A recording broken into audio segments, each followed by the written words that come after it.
From the Frank Beck Chevrolet Studio Annex, it's time again for Time Out Overtime on the Time Out Overtime YouTube channel. I'm Rick Arsenal. As usual, before we do anything further, please get down in that corner and smash that like and subscribe button. I'm on late tonight.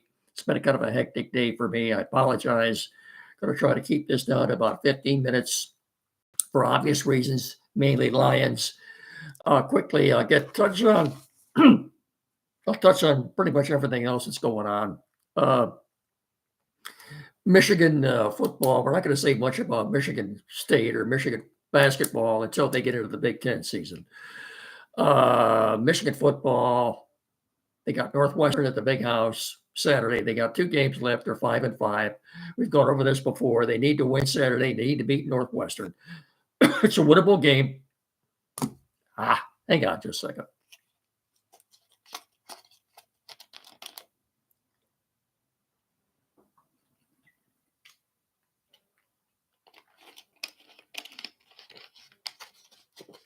It's a winnable game. I haven't seen the point spread. I'm assuming they're favored. That shows how much I'm interested in Michigan football right now. So if they want to go to a bowl, they need to win Saturday because they're not going to win the following week at Ohio State.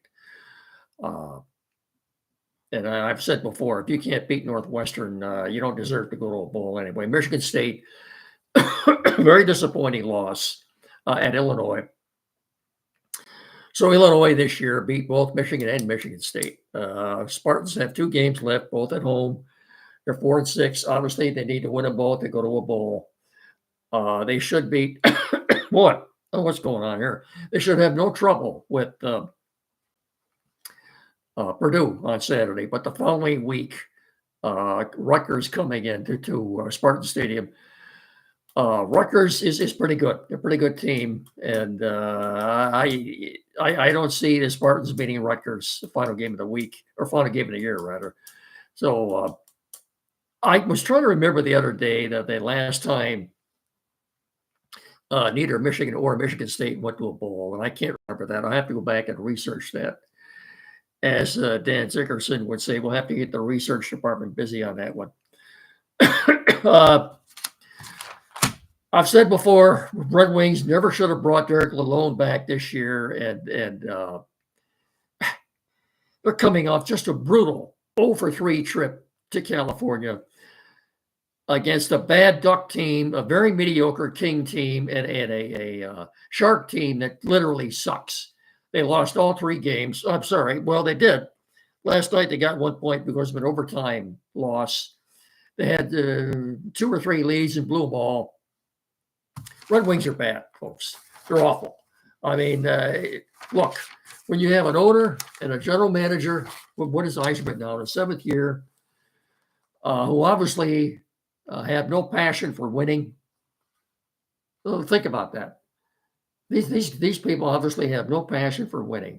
And getting back, I mentioned something Saturday about Pat Caputo. 97 won the ticket over the weekend. I still can't believe he said this on the air on the team's flagship station. If you missed it, Pat Caputo said Saturday that Chris Ilitch, who owns the Red Wings and the Tigers, will be selling them as soon as his 93-year-old mother, Marion, passes away. I don't know where he's getting his information from. And quite frankly, I don't see how you can say that on the team's flagship station and get away with that without any kind of a reprimand. But he said that. Nonetheless, the Red Wings are bad. They're in last place in the East right now. What are they? 7-9-2, I think. And they just look bad. Penalty kill is very bad. They get outshot every game. Let's see. They've been outshot now, I believe, 14 out of their 18 games. The goaltending is not very good. They scored 4 goals last night and 4 goals the other night in Anaheim and lost both games. They have no defense. The goaltending is bad. But I've said this before, when you have a general manager and an owner who really don't give a darn whether you win or lose, this is what you're going to have. Pistons, again, their old nemesis, Zach LaVine, did them in last night. They lost. They're 7-9. They lost by 20 points. The Chicago Bulls last night. Zach LaVine was the main culprit, or Levine, however you want to pronounce it. The Bulls last night, 23 out of 46 threes. 23 out of 46 threes. So Pistons are 7-9. They might be playing yet in Las Vegas. Who knows? That's all we're going to say about that. Red Wings, I think the less I say about them, the better off we are. Anyway, let's do this for the good people out at Beck Chevrolet. The colder weather. If you saw Thursday's forecast, it sounds like a blizzard. 1 to 3 inches of snow with 40-mile-an-hour winds. Now, Detroit is calling for all rain on Thursday, so we'll just have to wait and see what transpires.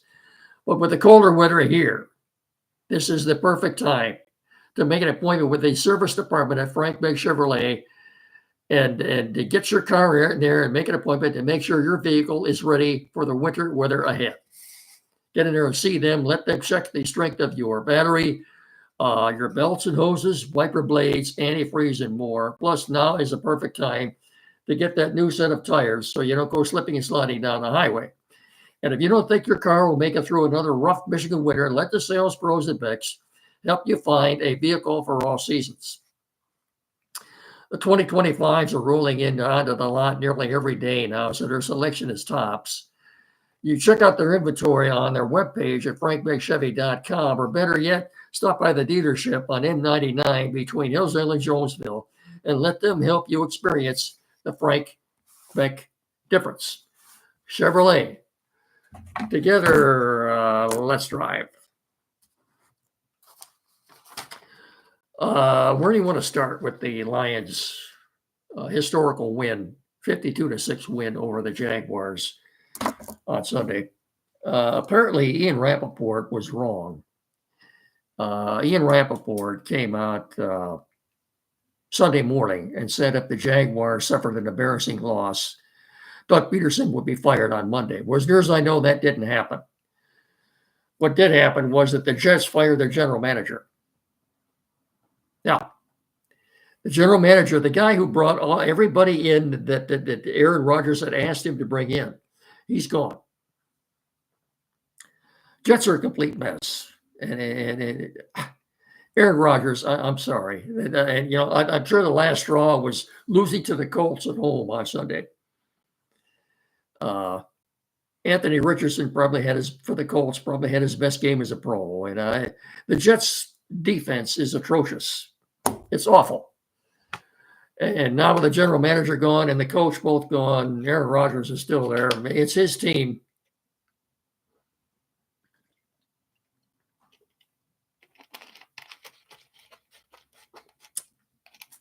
So let's see what he decides to do with the Jets. Huh? Yeah.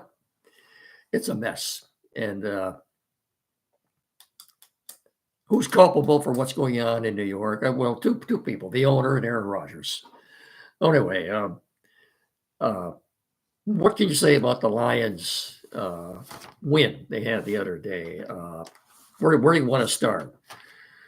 Almost 650 yards of total offense, 38 first downs, got 412 yards passing, 4 touchdowns, 24 out of 29. For the second time this year, a perfect passer rating of 158.0. These are all single-game franchise records. Jack Campbell had a good day, 9 tackles, a half a sack. He got a game ball, and that was nice to see. Look, in fact, the entire offense also got a game ball. But the bad news is losing Alex Anzalone to a busted arm. 6 to 8 weeks, he'll be gone. Look, Campbell is having a very good year, and this is sophomore year. He'll have the green dot on his helmet now. They've got Malcolm Rodriguez. Rodrigo is back. I thought he played well Sunday. A couple of names you might not be familiar with, linebackers, Ben Neiman, Trevor Nowatzki. And they just signed this kid, David Long, to the practice squad. who up until a couple of weeks ago had been with the Miami Dolphins. Well, something interesting about David Long. He's 28 years old, 5'11", goes about 230. He led the Dolphins. He played all 17 games last year. Led the Dolphins in tackles with 113. And someone who's a Miami Dolphin fan, I don't know, somehow he fell out of favor with the Dolphins. They're telling me he just wasn't playing very well this year. So they waived him, and nobody claimed him. That's how the Lions ended up getting him. He's on the practice squad. I know it seems like everything Brad Holmes touches turns to gold. So let's see what happens in this case. Well, what I'm getting to is how many major defensive injuries can this Lions team endure? Marcus Davenport, Derek Barnes, Hutch goes down. It was good to see him at the game. By the way, he's walking. He's walking in the pool already. And now Anzalone, it's next man up. I have no doubt. This Lion defense, this secondary is unbelievable. Physical. The physicality of the secondary is very impressive. But those two safeties, Kirby Joseph, Brian Branch, Amik Robertson has fit in nicely at the nickel spot. CD3, Carlton Davis has fit right in. Turion Arnold, I think, is getting better every week. It's a good secondary. I think it's one of the better secondaries in the league right now. And you don't hear his name much. But I think DJ Reader has been a very big help at defensive tackle. I think he has been. So their favorite, that line started out Sunday night, the Lions at Lucas Oil in Indianapolis on Sunday. Sunday night, the line was the Lions -7. I think it's already gone to 8.5 now. A lot of money coming in on the Lions. Look, the Lions defense will bring Anthony Richardson back down to earth on Sunday. I tell you that. You wonder how many Lion fans are going to be making the trek. 994 down 969 to Indianapolis. What is it, about 3 hours? 3-hour drive? I think it's much more than that. I think they'll be taking over Lucas Oil Stadium on Sunday. It's a 1 o'clock game. Looking around the league, Green Bay beat Chicago by 1 point, 20-19, because they blocked a field goal on the last play of the game. There was a breakdown on the special teams for the Bears on the line. The Bears. So the Bears have lost, 4 in a row. They're playing the Vikings on Sunday. Wouldn't surprise me to see, in spite of everything that's going on, wouldn't surprise me to see the Bears beat the Vikings. One more swig here. Hang on, I'm almost done. It's getting late.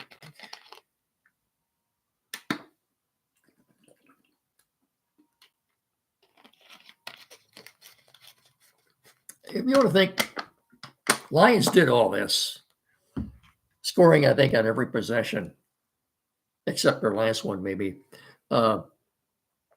Jake Bates did not punt.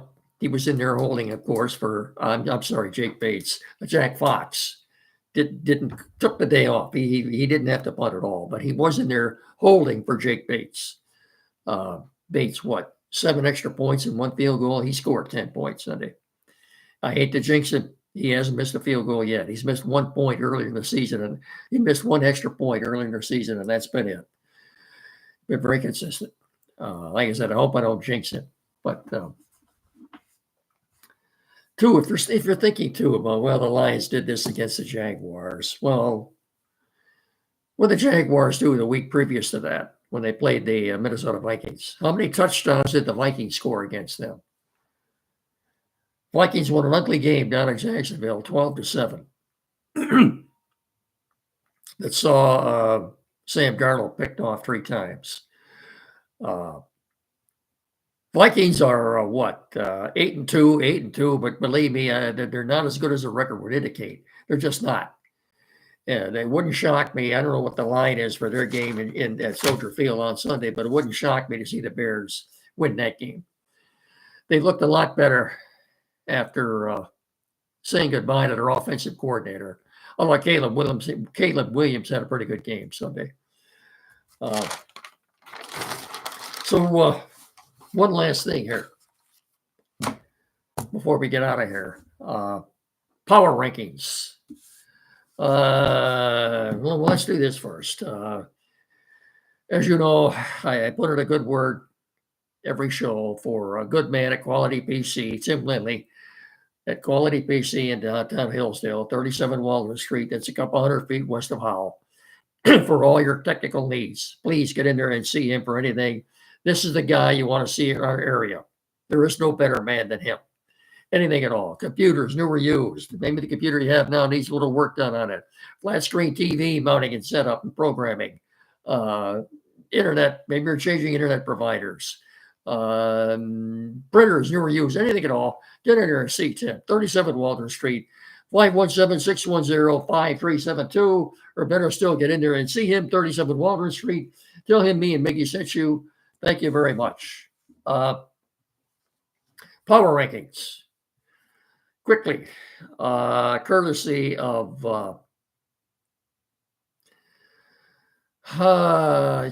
USA Today. Nate Davis at USA Today will do the top 10. We'll start with 10 and work our way up to 1. Number 10, the Arizona Cardinals. Number 9, the Green Bay Packers. Number 8, the Washington Commanders. I'm sorry.